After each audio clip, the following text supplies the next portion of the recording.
Here at Swarovski Optik, we spend a lot of time talking about the very technical features of our product, but there's often some very general optics terms that get overlooked. Exit pupil is one of those terms that doesn't get as much credit as probably is due. Exit pupil is defined as the objective lens diameter divided by the magnification of the binocular, and that will give you a mathematical number to kind of start figuring out which product is best for you. That's right, and a simple way to think about it is an 8x32 binocular. It has a 4mm exit pupil. It's just 32 divided by 8. One of the things that exit pupil doesn't take into account is how the binocular is made, the quality of glass, the quality of coatings on the lens. It's purely a mathematical way to look at each binocular. It's just a measurement of where that image, where that light focuses behind the ocular of the binocular. The image within that exit pupil is another story. That's when you get into the glass quality and so on. And if we look at exit pupil in terms of what you see physically on the binocular, it's that little circle of light you'll see coming out of the ocular lens. But that's only one portion of it. Let's talk a little bit about how the consumer can better understand what exit pupil is for them. Yeah, when you think about exit pupil, it's sometimes we explain it and perceive it as a beam of light or a cylinder of light that just comes out of the binocular and goes on, and that's really not the case. Exit pupil is actually more of a cone of light. As the image is processed through the binocular, it has a point where it focuses behind the ocular. And that's why our eye relief is so important, because we need to have the pupil of our eye in line and at the right distance to be able to optimize the exit pupil of the binocular.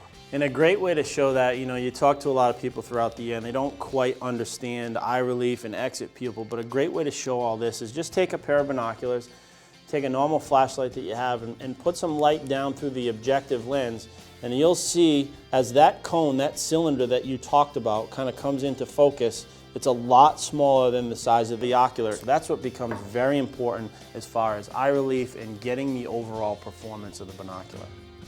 One of the other things we need to take a look at, we've talked a lot about what exit pupil means mathematically, but there's another big part of this equation that has nothing to do with mathematics, so to speak. It's your age and your eyes, and your eye's ability to take in light. When we're younger, our pupil may expand more to bring in light. As we're older, the ability of the human eye to take in light is not as much. That's right. As we age, not true in everybody's case, but generally the muscles in our eyes lose elasticity, and that affects how wide our pupils can open. And that's directly related to the exit pupil of the binocular.